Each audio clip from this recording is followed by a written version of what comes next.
Si l'actualité était un vase brisé, ce serait lui qui recollerait les morceaux. Les morceaux. Martino. Le choix des connaisseurs. Cube Radio.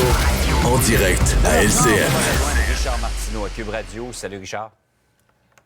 Salut Jean-François. Tu sais qu'il y a beaucoup d'experts qui se prononcent sur l'intelligence artificielle. Ouais. Hein, ça nous intrigue beaucoup. Et hier, il y a quelqu'un qui a dit on va utiliser l'intelligence artificielle pour réduire la taille de l'État. L'État va être moins gros grâce à l'intelligence artificielle. Là, il y a des gens qui nous écoutent. Ben oui, qui a dit ça? Là? Elon Musk. Puis non. C'est quelqu'un qui connaît beaucoup la technologie. C'est Eric Kerr. Ah, je savais. OK?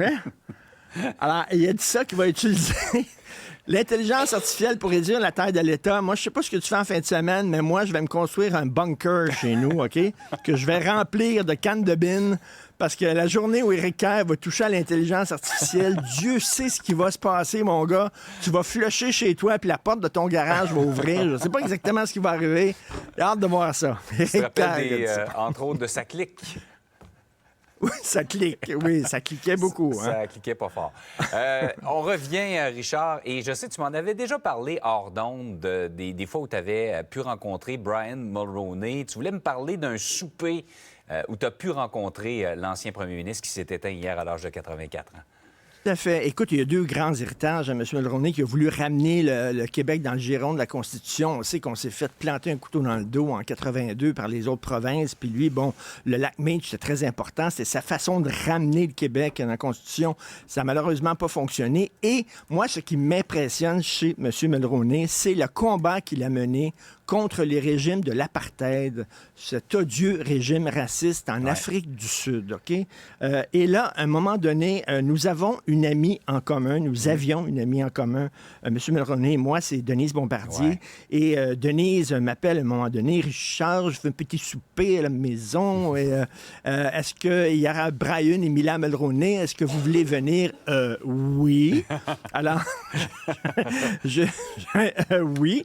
Alors, je suis allé là et j'avais devant moi M. Mulroney et à ma droite, Mila, sur laquelle j'ai toujours eu un gros kick, on va te le dire. Là. Elle était juste à côté de moi. Et là, j'ai dit à M. Mulroney, M. Mulroney, racontez-moi comment vous avez fait justement pour convaincre l'Angleterre et les États-Unis et d'autres pays de lutter contre le régime de l'apartheid.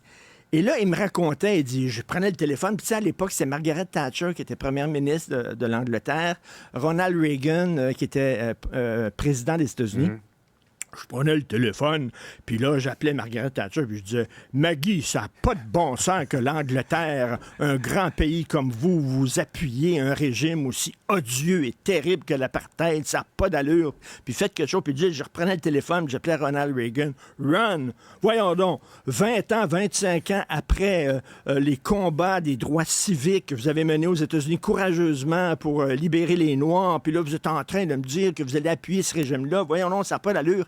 Et là, écoute, il a réussi à les rassembler ensemble et à faire tomber ce régime-là. Et Nelson Mandela, il faut se rappeler, hein, lorsqu'il a quitté finalement sa prison, lorsqu'il est sorti de prison, il a tenu à visiter un pays. Exact. Le premier pays qu'il a visité, c'était le Canada. Ah ouais. Il voulait rencontrer Brian Mulroney.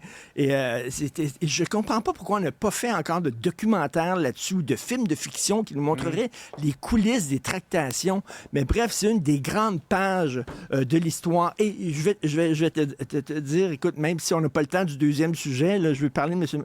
Les deux ensemble. OK, ça faisait 50 ans qu'ils étaient ensemble, M. Mulroney, Mylène Mulroney. Ils se regardaient comme deux tourtereaux. C'était tellement cute, là. On dirait que c'était deux enfants de 15 ans, un amour d'été, là, qui étaient ensemble, là. Et ça faisait pourtant 50 ans qu'ils étaient ensemble. Mais Samila, il disait tout le temps, il dit, moi, c'est une arme de séduction massive. Parce que les chefs d'État, lorsqu'ils rencontraient, quand ils voulaient rencontrer M. Mulroney, il leur disait, les chefs d'État, Ronald Reagan, tout ça, Mila, va-tu être là? Parce qu'il voulait voir Mila aussi. Fait que là, il amenait Mila avec lui qui était... puis tous les gens fondaient devant son charme et son intelligence et tout ça à Mme Mulroney. Puis il dit, j'ai utilisé beaucoup Mila dans ma carrière et tout ça. Écoute, ils étaient tellement cute, les deux. Il y a des gens comme ça qui rentrent dans une chambre Et tu sais, ce qu'on appelle la vibe change. Ouais. Monsieur Bouchard, c'est comme ça. Lucien Bouchard rentre dans une chambre, je m'excuse, mais il y a quelque chose les murs tremblent. Là. Il y a quelque chose qui se passe, une électricité dans l'air. Et monsieur Mulroney était comme qui ça. émane d'une personne. Mais moi, je l'ai jamais... J'ai jamais eu la chance de le rencontrer, monsieur Mulroney, mais... Il était droit comme un chêne. Hein? Il était encore vraiment très, très vigoureux. Évidemment, la maladie, dans les derniers mois, on sans doute l'a affaibli. Là. Malheureusement. Mais à la fin de la soirée, il finissait tout le temps les soupers en chantant des chants irlandais, folkloriques, Mais qui se rappelle pas de... Ça, je pense que c'était au Château Frontenac, quand il avait chanté When Irish Eyes Are Smiling avec Ronald Reagan, qui est un moment que tu n'as jamais revu de la part d'un premier ministre canadien. Là. Ah, tout à fait. Un grand moment. Écoute, c'est une soirée mémorable et j'étais vraiment privilégié de le voir. Un petit mot maintenant sur cette décision de la Cour d'appel qui valide essentiellement tout ce que dit la loi 21. Tout à fait. Écoute, deux choses très rapides. Premièrement, hier, les souverainistes, j'imagine qu'ils ont fait brûler des champions en disant on espère que la loi va être invalidée par la Cour d'appel. Comme ça, on peut pouvoir dire c'était carrément le Canada, puis tout ça.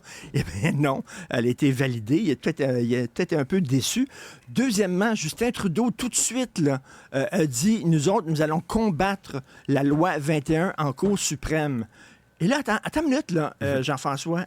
Ça veut dire que les impôts que j'envoie au fédéral, il y a une partie des impôts qui va être utilisée pour combattre une loi qui a été votée par un gouvernement élu démocratiquement par les Québécois, une loi appuyée par la majorité des Québécois.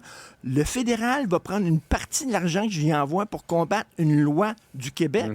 Est-ce qu'on a le droit de se gérer comme on veut? Bref, ça va peut-être relancer justement les souverainistes, mais j'ai trouvé la réaction de Justin Trudeau le fédéral a annoncé ses couleurs hier en disant on va la combattre avant même d'avoir lu, c'est ce que Mario nous disait, nous faisait remarquer un peu plus tôt ce matin. 300 pages. Les 300 pages. Il n'a même pas lu le jugement encore. On combat ça. Mais non!